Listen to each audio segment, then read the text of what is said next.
Hey there, welcome back to the channel. So, we are going to cover this chapter, compound types, enumerators, and structs. Why this one? Even though I said previously that I'm not going to cover this chapter, I directly jumped to, like in the previous, not previous video, but a video that I was recording right now a few hours back, I directly jumped to move semantics and smart pointers. Smart pointers, big mistake. I was not able to understand a lot of stuff. Like I get it, but it will be better if I go in a systematic way. You getting me?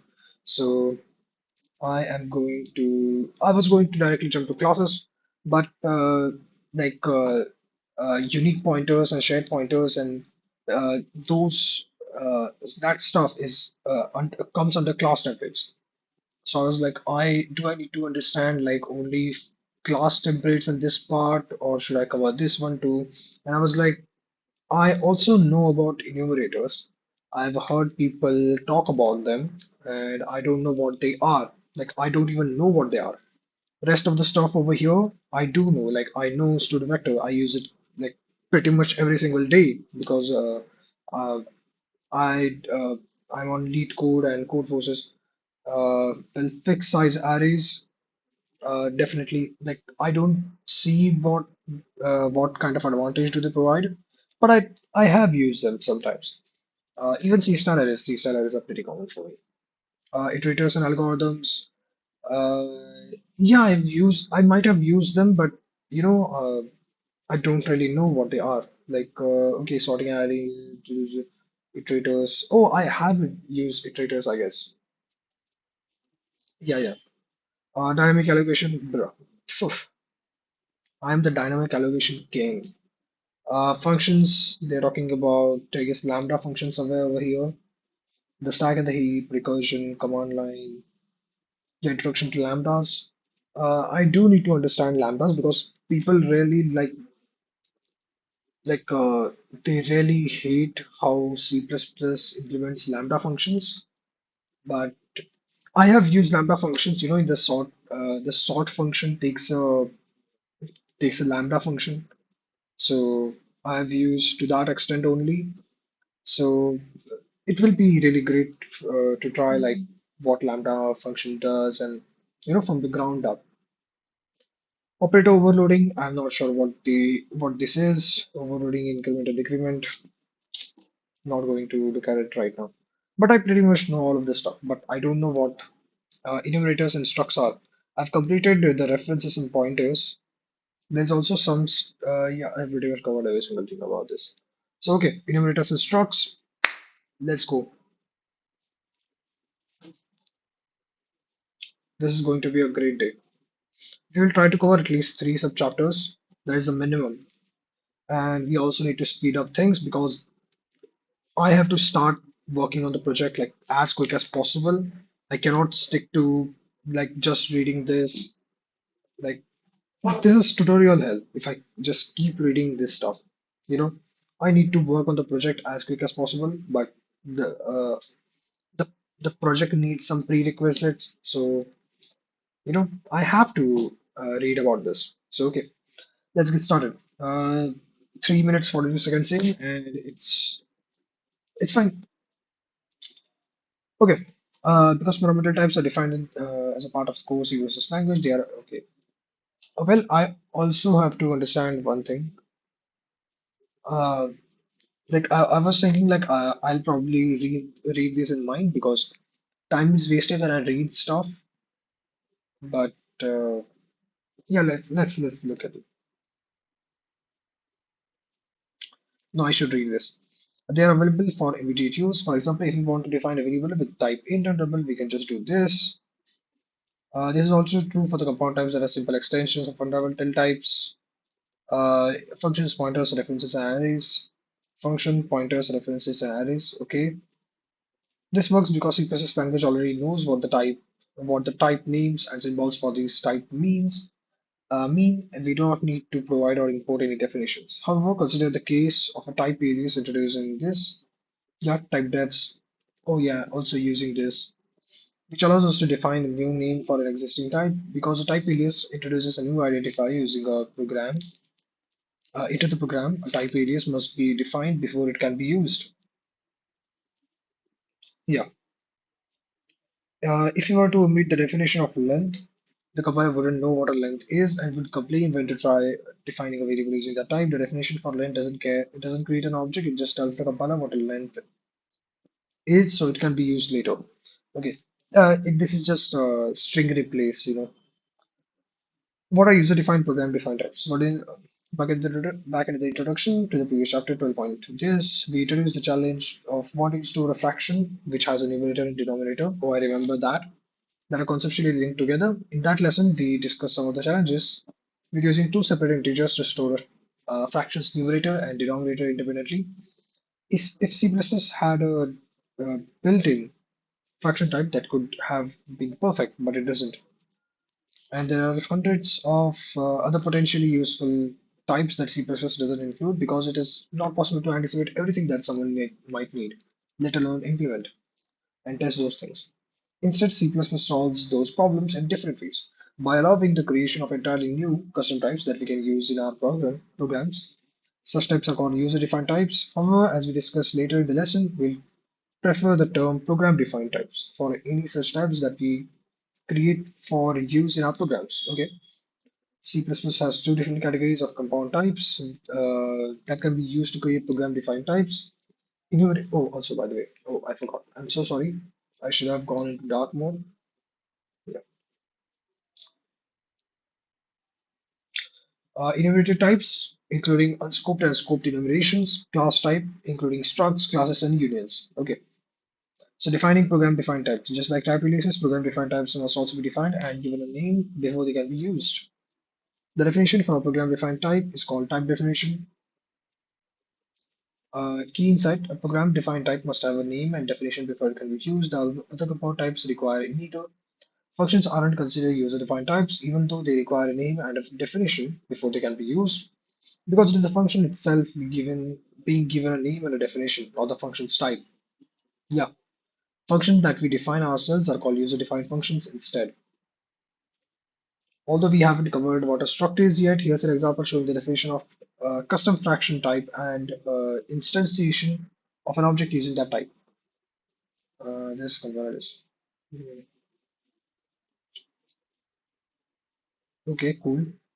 Yeah, I know what a struct is. Yeah, sure. Yeah. Struct keyword to define a new program defined type fraction space. Fine.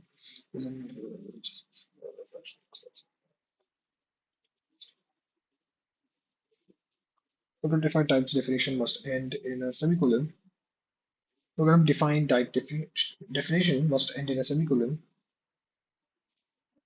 Failure to include a semicolon at the type of a type definition is a common programmer error and one that can be hard to debug before because compiler may error on the line that after the type definition.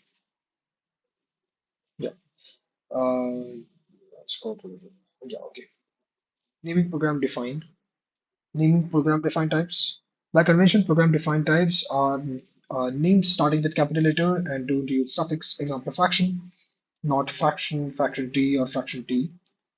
Best practice: name the program defined types starting with capital letter and not use a suffix. Okay, new programmers sometimes find variable definitions such as the following confusing because of the similarity between the type and the variable name. Yeah, instantiates a variable named fraction of the type fraction. There is no different. This is no different than any other variable name type. Fraction comes first, and because fraction is capitalized, and we know it's a program-defined type, the variable name fraction, and then an optional initializer because the resource is a clean system. There is no naming conflict here. Yeah, cool. Using program-defined types throughout a multi-file program. So every code file that uses a program-defined type needs to see full type definition before it is used. A forward declaration is not sufficient. You need to see a full definition before it can be used. Okay. A forward declaration is not sufficient. This is required so that the compiler knows how much memory to allocate for objects of that type. Cool. To propagate type definitions into the code that we need that need them, program-defined types are typically defined in header files and then hash included into the code file that requires the type definition. These header files are typically given the name as the program-defined types. Example of program-defined type named fraction would be defined in fraction.h. Okay, cool. So different code which will be defined in the code as per the first pointer to use as possible. Public modifier type using multiple code files will be defined in the header file. Yeah, cool. This is here's an example of what our fraction. Wait, audible, audible, audible, recording, recording, recording. Cool. 10 minutes in, and we are doing good.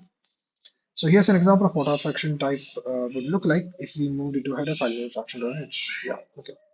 If not defined, if indif. I forgot what these are called. Are they primitives or something like that? I don't remember.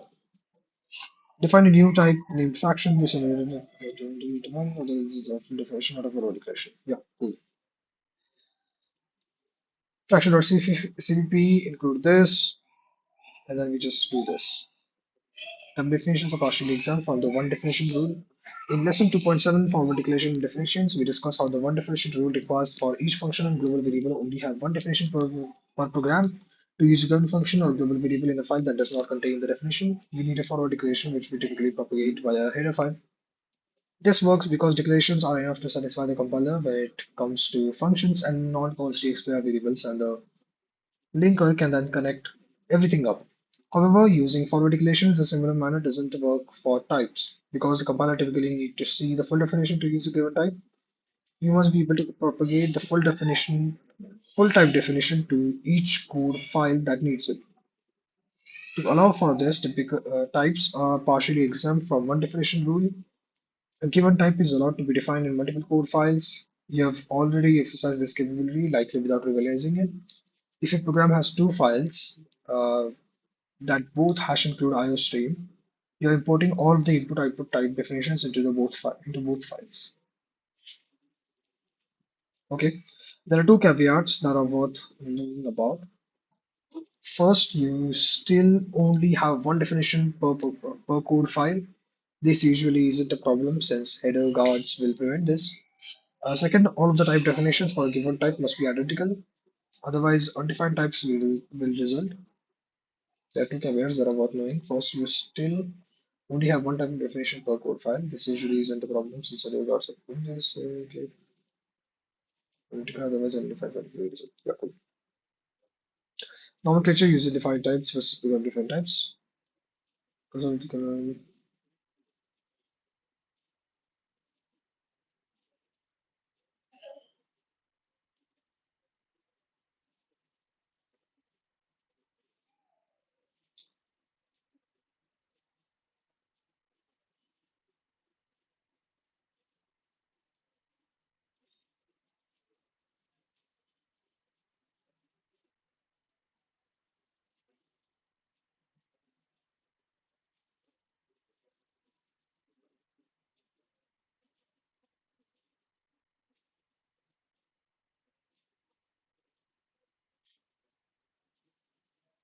Okay, so yeah, fundamental types. Basic type into the core C++ language int student null pointer t compound this boom user defined a class or a class type or enumerator type includes those defined in the standard library or implementation. In casual use, typically used to mean program defined types. String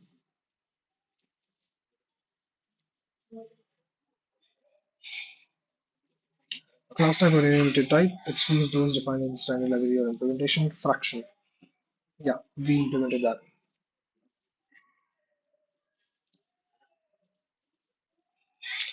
Cool. 15 minutes in.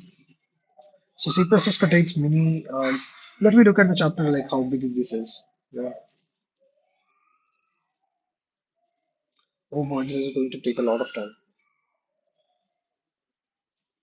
C++ contains many useful parameter types and component data types which are used in lessons 4.1. But these aren't all sufficient for the kinds of things we want to do. Sorry. For example, let's say you're writing a program that needs to keep track of whether an apple is red, yellow, or green, or what color a shirt is from a present file. This, apple color, this. Yeah, okay, we can create apple like variables. We already need to discuss why magic numbers are bad. We can get rid of the magic numbers by using the symbolic constraints. Okay, cool. While this is a bit better for reading, the program is still left to reuse that after color and short color, which are of type int, are meant to hold one of the values defined in the set of color symbols, constant, which are likely defined elsewhere, probably in a separate file. We can make this program relative more clear by using the type alias, using color int. So this. We're getting closer. Someone reading this code still has to understand that these color symbolic constants are meant to be used with variable of type color, but at least the type has a unique name now, so someone searching for color would be able to find the set of associated symbolic constants. However, because color is an alias for the int, we still have the problem that nothing enforces proper usage of these color type symbol. We can still do something like this, syntactically valid, semantically meaningless. Also, if we debug any of these variables in our debugger, we'd only see the integer value of the color, example 0, not the symbolic meaning red, which can make it harder to tell if our program is correct. Fortunately, we can do better. And as patient, consider the bool type. That makes bool.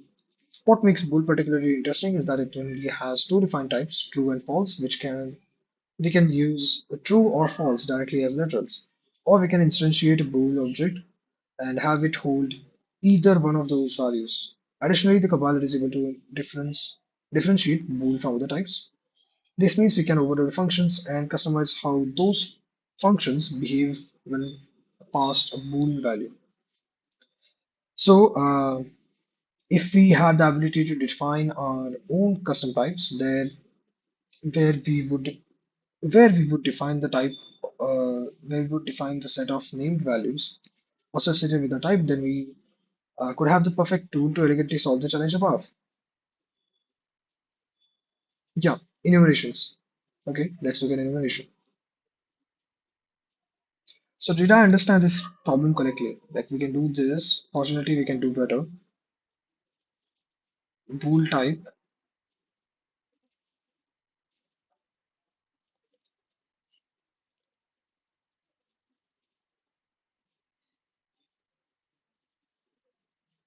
If we had the ability to define our own custom types, where we would define the set of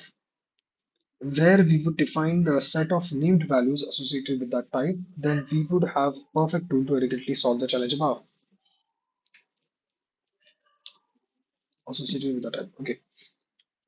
Enumeration. An enumeration, also called enumerated type or an enum, is a compound data type whose values are restricted to a set of named symbolic constants, example enumerators.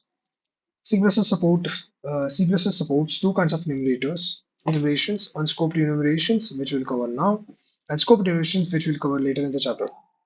Because enumerations and program defined types, each enumeration needs to be fully defined before we can use it. A forward declaration is not sufficient. Unscoped enumeration. Unscoped enumerations are defined via the enum keyword. Okay, so this is unscoped. Enumerated types are best taught by examples. So let's define an unscoped enumeration that can hold some color values. We'll explain how it all works below. Okay, define this. Here are the enumerators. These symbolic constants define all the positive values that this type can hold. Each enumerator is separated by a comma, not a semicolon. So okay, this is a enumerator. These symbolic constants define all the possible values that this can hold. Each enumerator is separated by a comma, not a semicolon. Okay, taking comma optional but recommended. The enum definition must end with a semicolon. Okay, map is red, green, blue.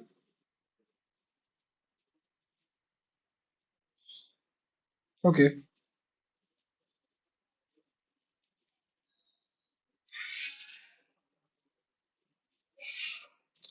Oh, okay. So if I try to do this, why is not a enumerator of color? Cool. And two will also like it won't do that. Cool. But what is the type of the color? It's an enumerator. I know that. So okay, let's try this. So let's go in CD desktop. Um,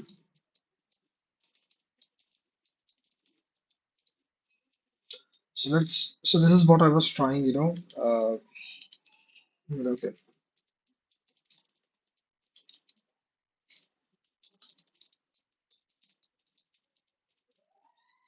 So let's say I have a enumerator over here. Let's call it the same thing, color, and let's say it has red, blue, green, yellow. Right, cool. But we still don't know what red, blue, green are. So do I need to declare them? Did they forget this? Okay, I'm not sure whether I think we are supposed to declare red, green, and blue like previously earlier, but let's try. I think this will give us an error, but okay. So color temp one is equal to, oh sorry, I'm so sorry. Let's say red and return 0. Let's look at it.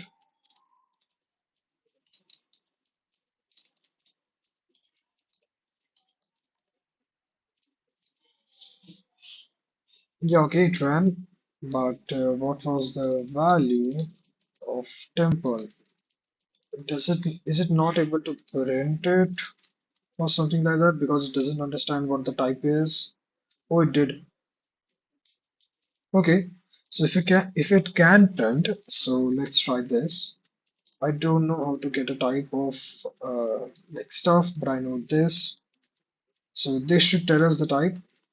So if I pass temp1 over here,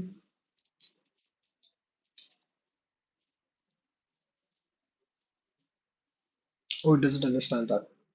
Invalid conversion specifier t. Okay, this must be small t, right? Small t. Yeah.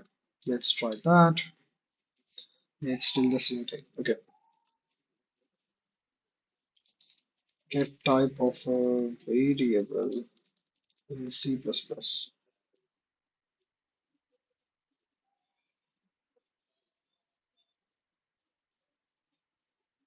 I'm just going to use this AI, okay?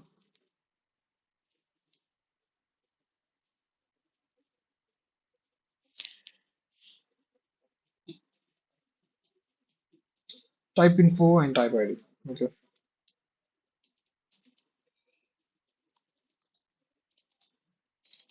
Type info and type ID temp1 dot name.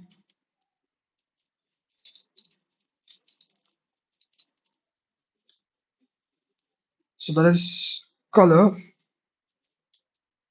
Where did I tell it to print file? What?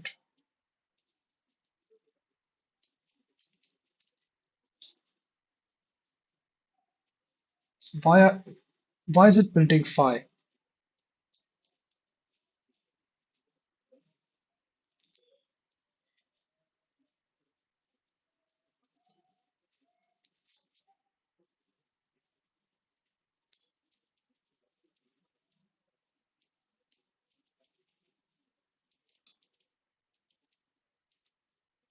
Is it because of this? No, this was my mistake. So okay. So let's say yellow.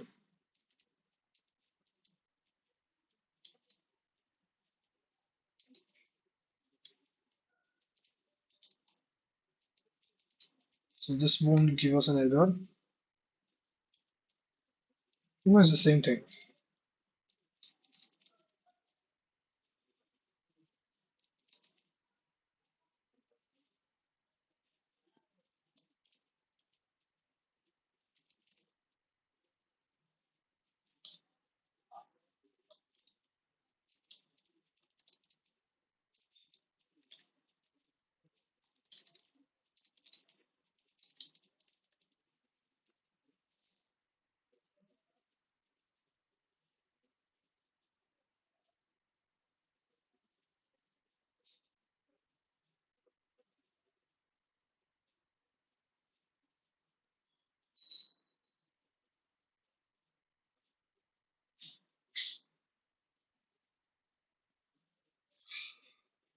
It's part of the name. Okay.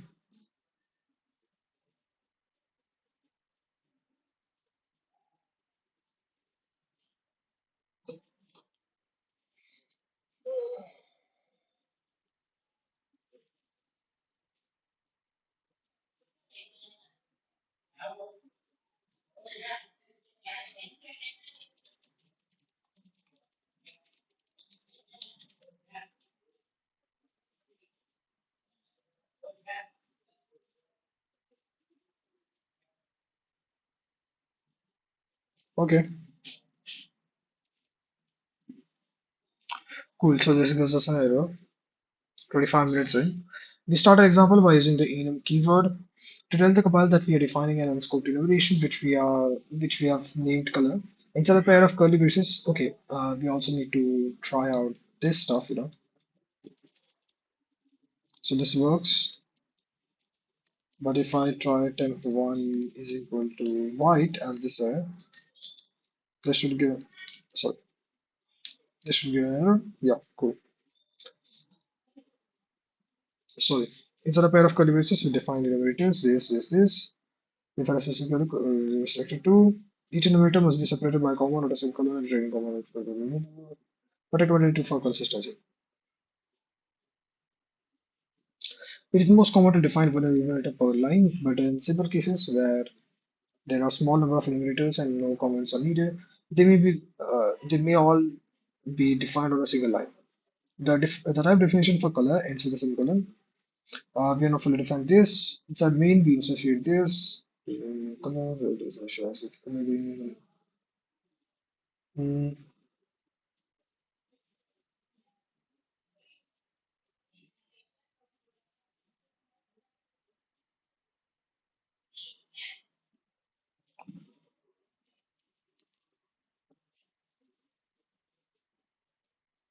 a quick report on nomenclature. An enumeration or enumerator type is the program-defined type itself, example color. An enumerator or is a specific value belonging to the enumeration, example red. Okay, so the value inside the enumerator type or enumeration is the enumerator, and enumeration is the main stuff. Okay, so naming enumerations and enumerators by convention, the name of the enumerator types start with a capital letter, as do all program-defined types.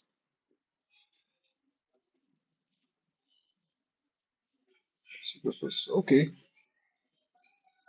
Enumerators must be given names. Unfortunately, there is no common naming convention for enumerator names. Common choices include starting with lowercase, example red, starting with uh, starting with caps red, all caps with a prefix color red, or prefix with a K, and intercapped. Okay, modern C++ guidelines typically recommend avoiding the all caps naming convention, as all caps is typically used for preprocessor macros and when conflict. We recommend also avoiding the type. We recommend also avoiding the conventions starting with capital letter, as names beginning with a capital letter are typically reserved for program-defined types. Best practice: name your enumerator types starting with capital letter.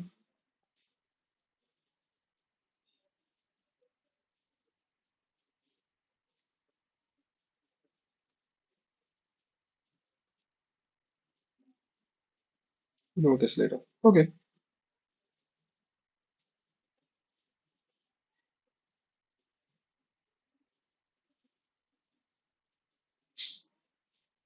And the capital letter. Okay.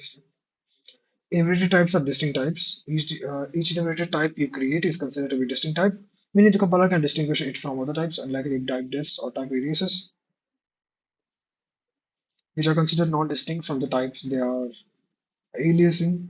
Because enumerator types are distinct, enumerators defined as part of one enumerated type can be used with objects of another enumerator type. So distinct enumerators defined as part of one enumerator type can be used with objects of another enumerator. Okay. So we have cat, dog, pig, whale, and nothing over here. So pet, my pet, black.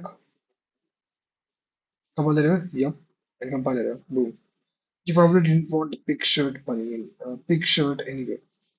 Putting enumeration to use, because enumerators are descriptive, they are useful for, oh, also, what will happen if I try to do this?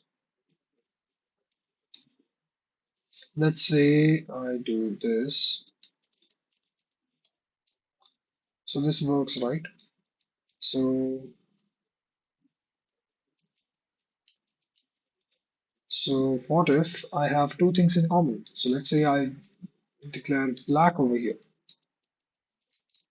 Would that compile?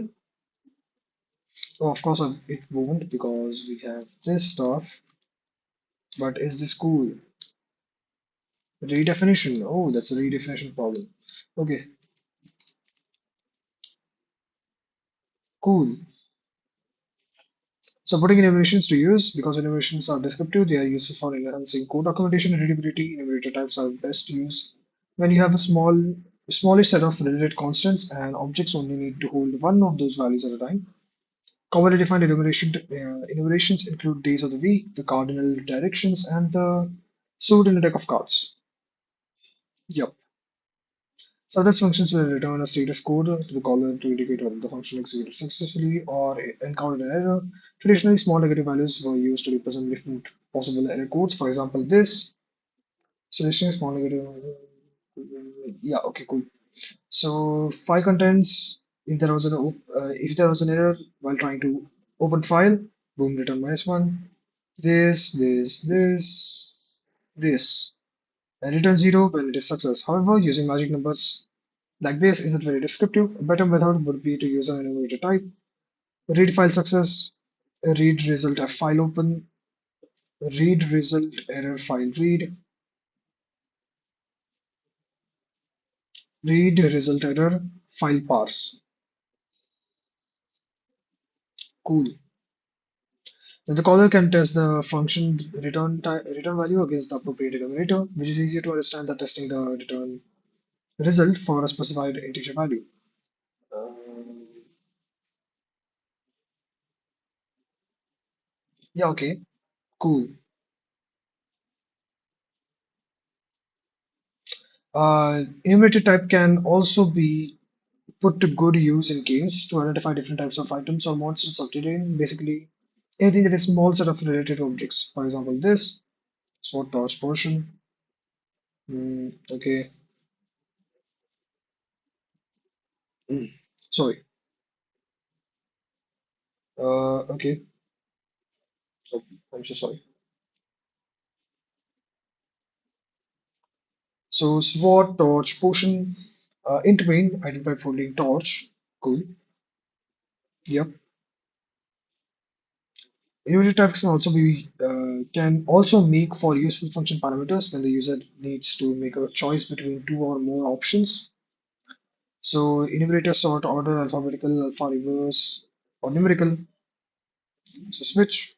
So sort order. Okay, it takes a sort order. Whatever we get, order in case of this.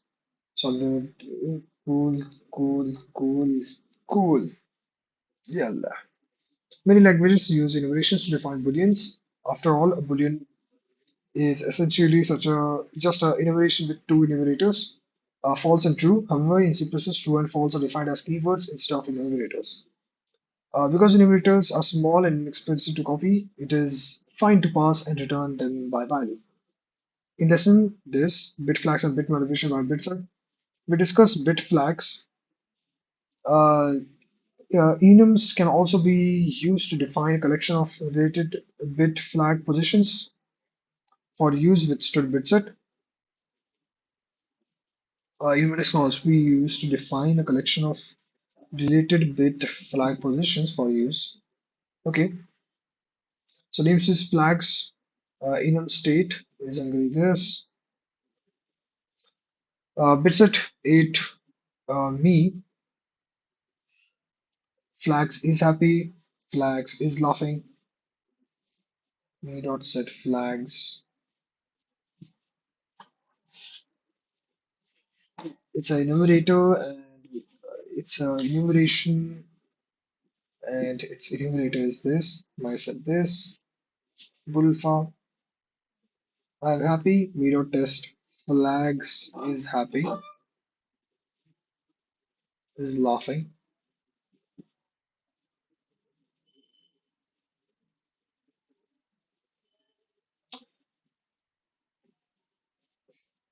Okay,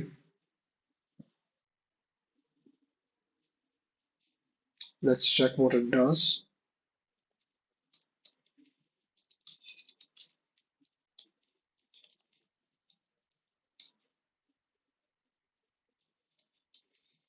I want to take a look at like what does it look like. So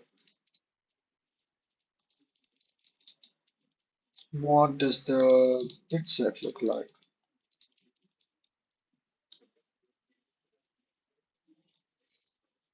Okay, so is it ordered? So whatever we have set is fourth and fifth from above. One, two, three, four, and fifth. Oh, okay. So they are ordered. Cool, cool, cool. Understanding new things, you know. If you're wondering how we can use enumerator when an integer type is accepted, unscoped enumerators will implicitly convert to integer values. We will explore this further in the next lesson. Yeah, I got it. The scope of unscoped enumeration. Unscoped enumeration are named such because they put their enumerator names into the same scope as the enumeration definition itself. So unscoped enumeration are named such because they put their enumerator names into the same scope as the enumeration definition itself, as opposed to creating a new scope region like a namespace does. Okay, for example, given this, so red, green, and blue, they are declared for like entire program, right? Yeah, so red, and blue, yeah, cool. The color enumeration is defined as global scope. Therefore, all enumeration names red, green, and blue also go into the global scope. This pollutes the global scope and significantly raises the chance of name collision. One consequence of this is that a name can't be used in multiple enumerations within the same scope. We should just use a namespace in that case, you know. One consequence is that an enumerator name can't be used in multiple enumerations with the same scope. Yeah, I did try that. Blue. It will give us an error. Name collision. Yeah. Redefinition error. Uh, I'm happy right now, even though my program doesn't compile. In the above example, both unscoped enumeration, color and feeling put enumerators with the same name, blue, into the global scope. This leads to a naming collision and subsequent compile error. Yep. Unscoped enumeration. Unscoped enumeration also provide a named scope region for the enumerators. Much like a namespace acts like a named scope, unscoped enumeration also provides a named scope region for the enumerators, much like the namespace acts as a named scope region for the name declared within. This means we can access the enumerators of an unscoped enumeration as follows. Red, green, blue.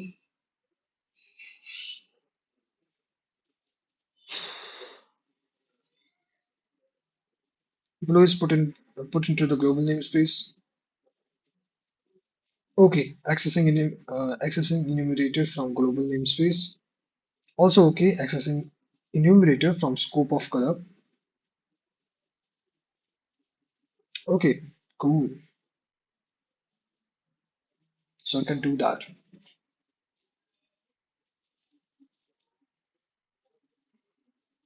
Sorry.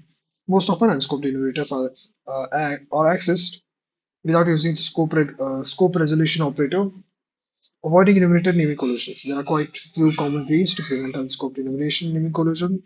One option is to prefix each enumerator with the name of the enumeration itself. Yeah, okay. So we should change our names. This still pollutes the namespace. Inside there was something that provides separate scope regions such as namespace. Yeah, that's what I said. Namespace color and enumeration color. So color red. Hmm.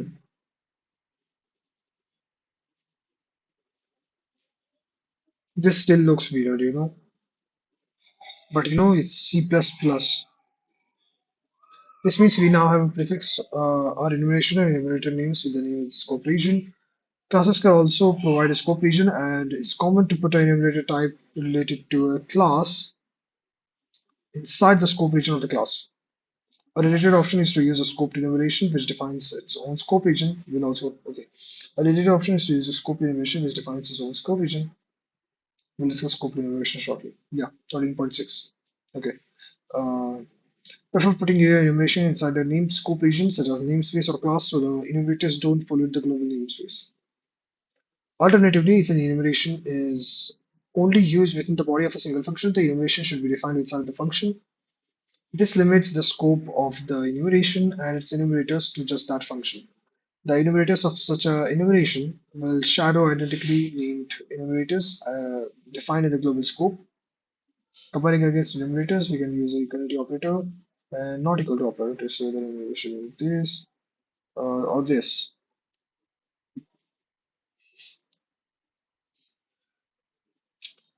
So okay, this color, it will compare if it's blue. Yes, it's same. If the shirt is blue, yeah. We use the if statement just with the shirt is equal to the enumerator blue. This gives way to conditionalize our program behavior based on what enumerator or enumeration is holding. Okay, so this is question. Define a scope enumerator type, the monster type to choose between monster type races or goblin, troll, ogre, and skeleton. Duh, this is basic. Boom, boom, boom, boom, boom. Enumerator type, what monster type? I'll go one step forward, I'll declare it into a like namespace. How about that?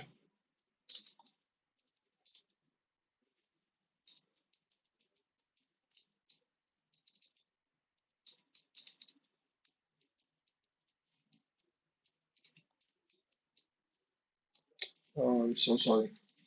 So what all do I have to do? Orc, goblin, troll, ogre, and skeleton. Orc, goblin, troll,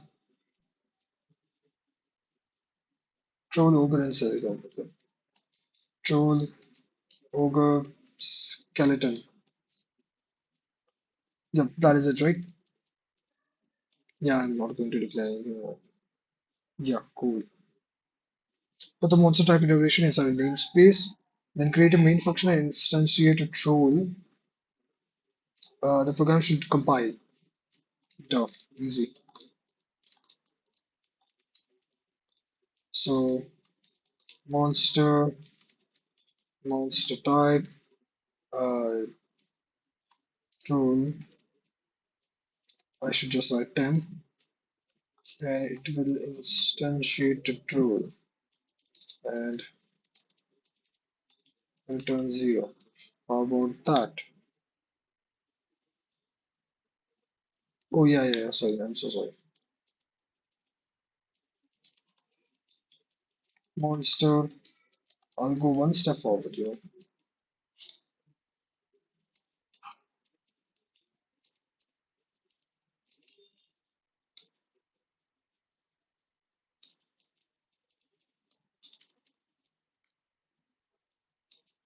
Oh, namespace doesn't need. Yeah, okay, they don't need that. Okay, cool. I knew it, duh. Bro, I did not look at that. Okay, damn. Literally the same code. To avoid warnings about unused variables, we could also output the monster instead. Yeah, okay.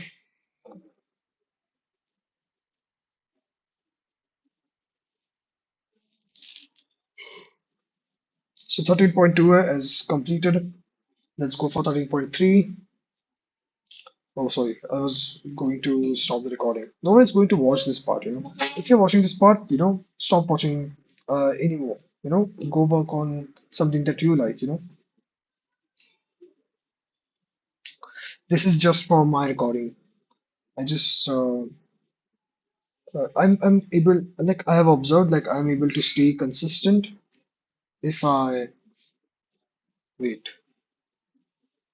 to get values.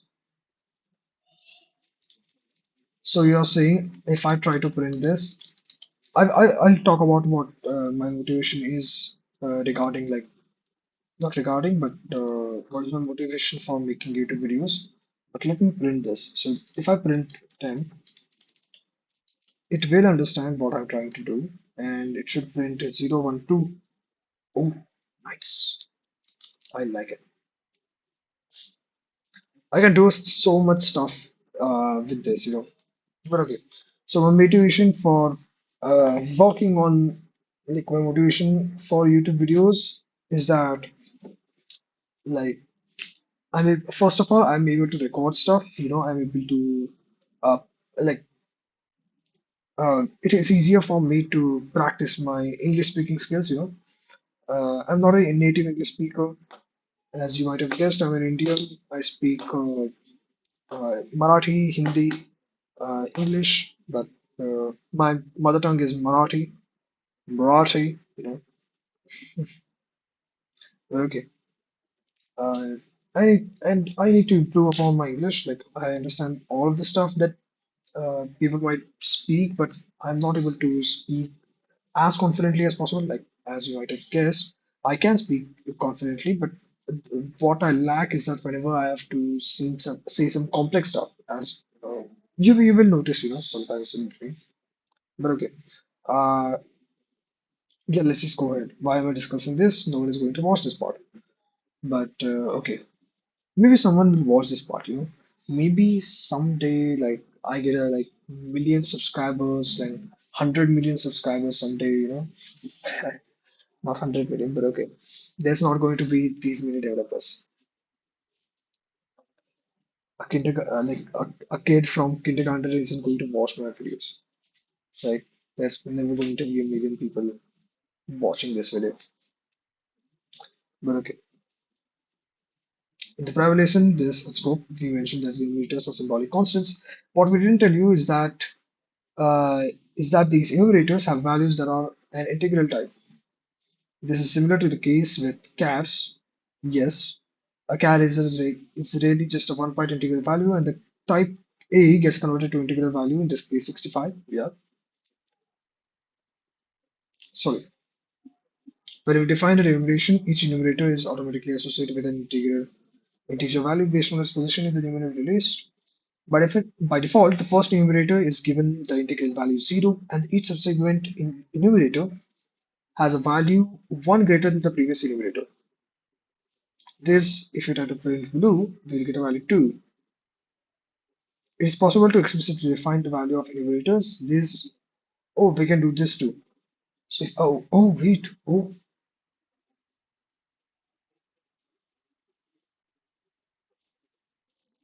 so if I do this minus 3, then minus 2, 1, nice, nice. Share same values also. Oh, this is possible. This is allowed. Fine, no problem. It is possible to explicitly define the value of enumerators. These integral values can be positive or negative and can share the same value as other enumerators. Any non-defined enumerators are given a value 1 greater than the previous enumerator. Note in this case, horse and giraffe have been given the same value. When this happens, the enumerator becomes non-distinct. Essentially, horse and giraffe are interchangeable. Although sequences allows it assigning. Oh, okay. So it is indistinguishable. Okay. So let's try this. So if I declare my orc as this is the recent thing. Oh yeah. Sorry. If I declare this as 2, I declare this as 1. So troll will automatically become 2, right? I hope. Yeah, okay. Let's just say troll is 2. Like, okay, cool, done. So I go over here, I do this, and I do condition. So if temp is equal to monster, monster type, if temp, which is a troll, is equal to orc, orc, then print yes, And if not, then parent no. How about that? Let's see. I hope we see a yes. Nice. Most of the simulation should generally be avoided, although sequence around is assigned. Yeah, okay. Most of the time, the default values for enumerators will be exactly what you want, so do not provide your own values unless you have a specific reason to do so. Avoid assigning explicit values to your enumerators unless you have a compelling reason to do so. Value initializing and enumeration. If an enumeration is zero initialized, which happens when we use value initialization, so this is zero. Note no numerator will with value 0 in this list. The enumeration will be given value 0 even though there is no corresponding enumerator with the value. Okay. This has two semantic consequences. If there is an enumerator with value 0, value initialization defaults to the enumeration to the meaning of the enumerator. For example, using the prior enum color, example, a value initialized color will default to black. Okay. Yeah, previous one. Yeah, this one. Black and yeah, okay. For the session, it is a good idea to consider making the enumerator with value 0 the one that represents the best default meaning for your enumeration. Something like this is likely to add cost problems.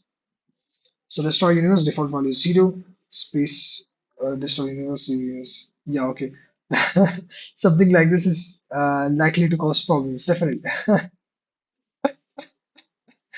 They always talk about like destroying universe and saving universe and those kind of stuff. Alex is a funny guy, right? Author of learncpp.com. I think their name is indeed Alex.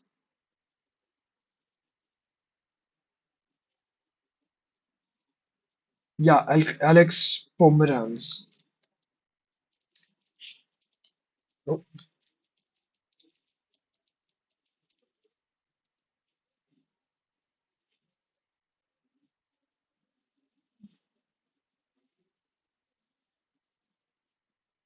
I don't think we have an image of that. This is from Supernatural. Okay, they are on LinkedIn, but I don't think they have an image. But okay, let's leave it at that. So if there is a numerator with value 0, I think if you are declaring like a basic value, we should do it um, at the end. That's what I think. Start the enumeration with 1, like this should be equal to 1. And at the end, if you want a default value, we'll do it at that. That's what I think I would do. So if there is a no enumerator with value 0, validation makes it easy to create a systematically invalid enumeration. In such cases, we recommend adding an invalid or unknown enumerator with value 0 so that you have documentation for the meaning of that state and name for the state that you can explicitly handle. With an unknown. Cool. Best practice, make the enumerator representing 0 the one that is the best default meaning for your enumeration. If no good default meaning exists, consider adding an invalid or unknown enumerator that has value 0 so that state is explicitly documented and can be explicitly handled when appropriate. Unscoped enumeration will implicitly convert to integral values. Damn, we. Okay, I'm just going to check how deep are we in. Okay, it's pretty decent. I can cover this quickly. And yeah, okay. Unscoped innovation will explain. Oh, I have to read this. Base practice. Make the innovation representing 0 the one that is best. Yeah, yeah, okay, I know that. Unscoped innovation will explicitly convert to integral values. Even though enumeration store. Wait, what? Yeah. Even though enumerations store integral values, they are not considered to be integral type. They are compound types. However, an unscoped enumeration will implicitly convert to an integral value because enumerators are compile time constants. This is This is a const XPR conversion. We cover these in 10.4, narrowing conversion destinations and this. Consider the following enumeration. This, color should blue, print short, it is in city convert to 2. Okay, cool. When enumerated type is used in a function call or with an operator, the compiler will first try to find a function or operator that matches the enumerated type. For example, when the compiler tries to compile std_cout, the compiler will first look to see if the operator knows how to print an object of type color. Well, it doesn't because we declared it. Because short is of type color to std_cout. It doesn't. Since the compiler can't find a match, it will then check if operator knows how to print an object of the integral type that the unscoped innovation converts to. Since it does, the value is in short gets converted to an integral value. Okay.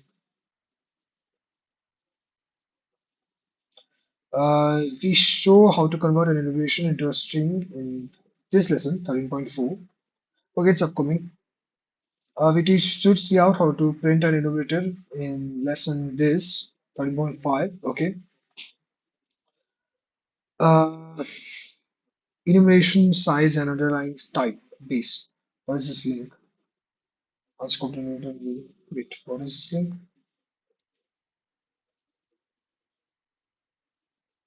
What do you do? Okay. Okay. So enumerators have values that are of integral type, but what integral type? Okay. Oh yeah, that's a cool. What integral type? Like, can I keep on going and going? Is it long? Is it int? Is it short? The type specify the specific integral type used to represent the value of enumerators is called enumeration's underlying type or base. For unscoped enumeration, the C++ standard does not specify which type integral should be used as the underlying type. So the choice is implementation defined. Most compilers will use int as the underlying type because an unscoped enumeration will be the same size as an int unless a large type is required to store the enumerator values. But you shouldn't assume this will hold true for every compiler or platform. It is possible to explicitly specify an underlying type for an enumeration. The underlying type must be an integral type. For example, if you are working in some a bandwidth sensitive context, example sending data over a network, you may want to specify a smaller type for your enumeration. Yes, black, red, blue. See black size of yeah, okay. So best practice, specify the base type for an enumeration only when necessary.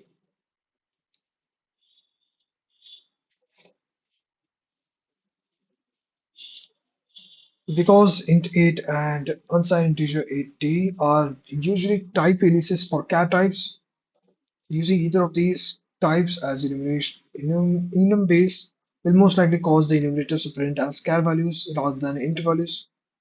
Okay, integer to unscoped enumerator conversion. While the compiler will implicitly convert an unscoped enumeration to an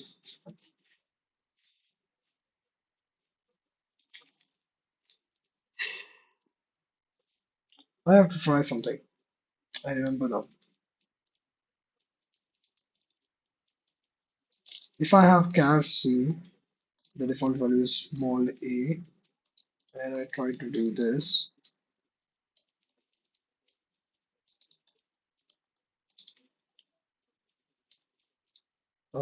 type id dot name,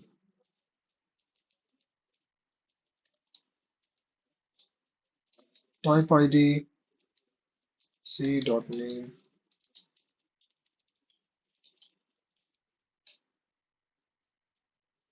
Oh, it's a c. What do you mean, bro? I understand it's a c. So if I change the, are you going to print ch or c?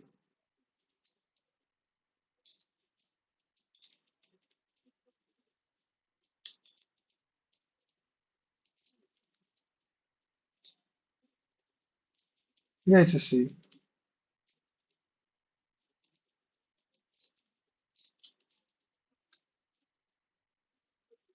Okay, cool. I was printing value. No, it's a name. Yeah. While the compiler will implicitly convert an unscoped enumeration to an integer, it will not implicitly convert an integer to an unscoped enumeration. The following will produce a compiler error. Yep, error. There are two ways to work around this. First, you can explicitly convert an integer to an unscoped enumerator using static cast. Yeah, okay, cool. But can I go beyond this? Like, can I try to static cast?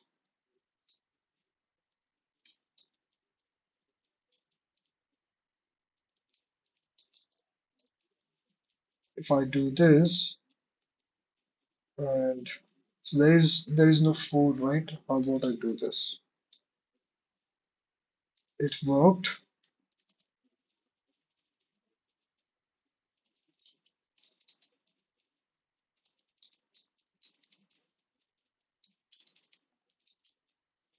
Let's take a look. Wait, what was the problem? Stood? Seriously? Stood? Yeah, okay, because I did not have iOS stream up there. My bad, bro. My bad. Cool. So through static cast, we can break what was supposed to break. Cool. I thought new enumerators were cool, like static cast won't work and all. It is safe to static cast an integer value that is represented by an enumerator of the target enumeration. Since our pet enumeration has enumerators with the value 0, 1, 2, 3, static casting individual values, this is valid. It is also safe to static cast an integral value that is in the range of target enumeration underlying type, even if there are no enumerators representing that value. Static casting a value outside the range of the underlying type will result in undefined behavior. With static casting a value outside the range of the underlying type, if the enumeration has an explicit defined underlying type, the range of the enumeration is identical to the range of the underlying type. If the enumeration does not have an explicit underlying type, things are a bit more complicated. In this case, the compiler can give the compiler gets to pick the underlying type, and it can pick any signed. Wait, I did not understand any of that part. Okay, so first let me look at. Oh, it's over. Okay, it is safe to static cast an integral value that is okay. Yeah, let me cool down. 1 or 2 minutes in. Sorry, it is safe to static cast an integral value that is represented by an enumerator of the target enumeration. Since our pet enumeration, sorry, I'm so I'm so sorry. It is safe to static cast any integral value that is represented by an enumerator of the target enumeration. It is safe to static cast any integral value that is represented by an enumerator of the target enumeration. Since our pet enumeration has enumerators with values 0, 1, 2, 3, static casting integral values 0, 1, 2, and 3 to a pet is valid. So, okay, if I have this code, let's remove this and I check. Okay, I'll just write a simple if statement. So if pet is equal to pet, what is this? Three whale, right? Yesterday, see out. Yes. How about that? Okay, it does. It's also safe to static cast an integral value that is in range of the target enumeration's underlying type, even if there are no enumerator. Yeah, underlying type means what we try to declare over there. Static casting value also the range of the enumerator will result in defined behavior. Yeah, cool. So if I try to do long double, like if I try this over here, so one E9 is fine, but if I go beyond that, which is like 1E10, this should give me an error. Oh, okay. 100. 100 is definitely 1,000. Yes. Too large for type double. Oh, it's a double. Wait.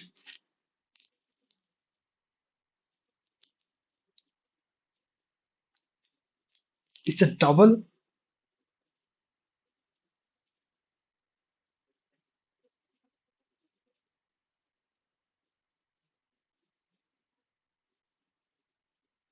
Is it really?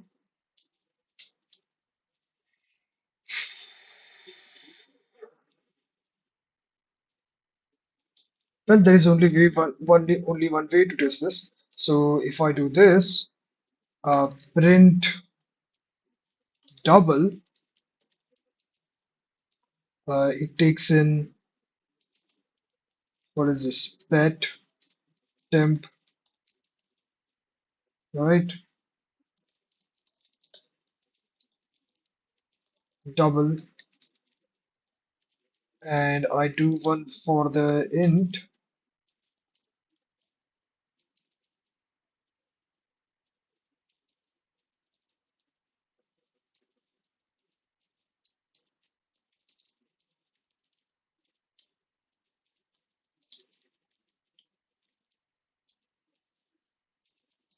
But we'll just check like what is the implicit conversion, So there is print already available. Temp, print temp. So print temp, try to send in pet itself.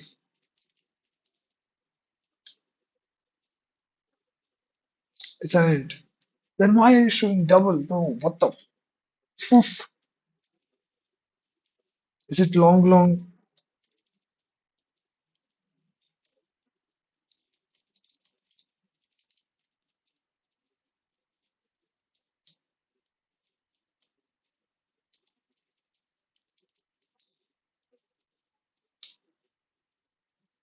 It's int. For advanced readers, if the innovation has an explicit type defined underlying type, if the innovation has an explicitly defined underlying type, the range of the innovation is identical to the range of the underlying type. If the innovation does not have an explicit underlying type, things are a bit more complicated. In this case, the compiler gets to pick the underlying type, and it can check. It can pick any signed or unsigned types, so well as long as the values of the innovators fit in that type. Given this, it is only safe to static cast integral values that fit in the range of the smallest number. Wait, given this, it is only safe to static cast integral values that fit in the range of the smallest type of the bits that can hold the value of the enumerators. Let's do two examples to illustrate this. With enumerators that are the value 2, 9, 12, these enumerators could minimally fit in the unsigned 4-bit integral type with a range 0 to 15. Yeah. Therefore, it is only safe to static cast integral values 0 through 15 to this enumerator type.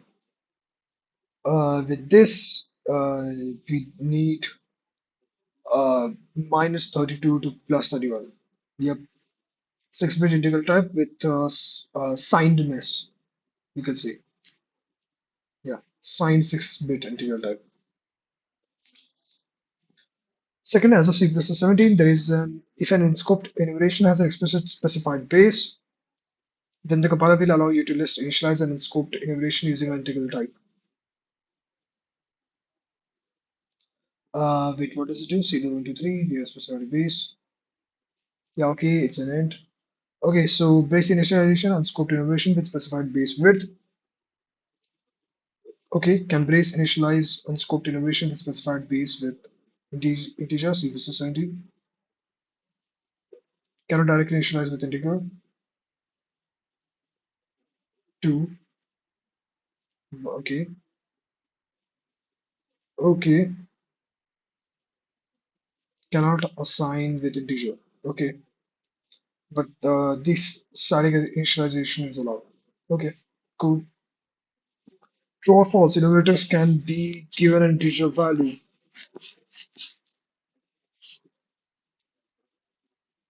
Yes. True. Oh, yeah, okay, true. given no explicit value. True. Non-explicit assigned a value can be explicitly assigned the integer of the previous enumerator plus one. If there is no previous enumerator, the enumerator will assume value zero. Yeah. Given a floating point value. No. Wait, we can. No, no, no, no. False. Yeah. Given a negative value. True. False. True, true, true. I mean, true, true. We did see that. Yep, true. Given a non-unique value. Non-unique means two enumerators have the same value. Yeah, true. Given the value of a prior enumerator, example, magenta is equal to red. Hmm. I did not try that. Now that I think of it, I did not try that.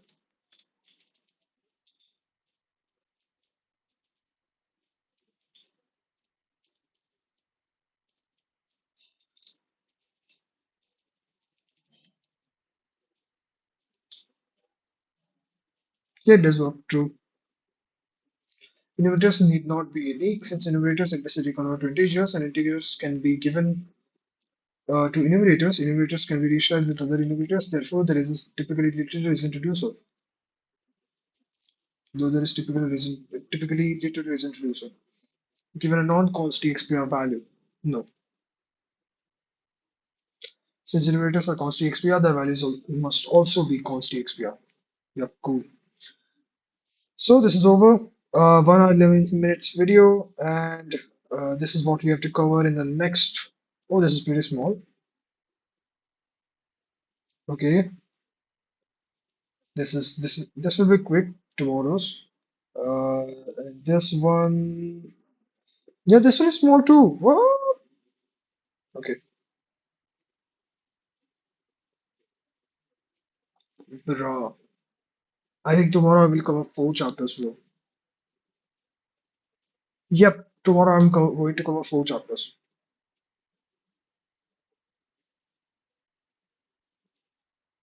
So today I've covered till uh, what was it? 13.3, I guess. Yeah, unscoped innovator integral conversions. I guess that is it for today's video. Thanks for watching this video. Maybe 3.8, these three, and these two. Okay. Well, we'll have to manage some stuff, but okay. So, I guess thanks for watching this video. I am Aditya Pashadi, and I am an engineer for fun. Bye.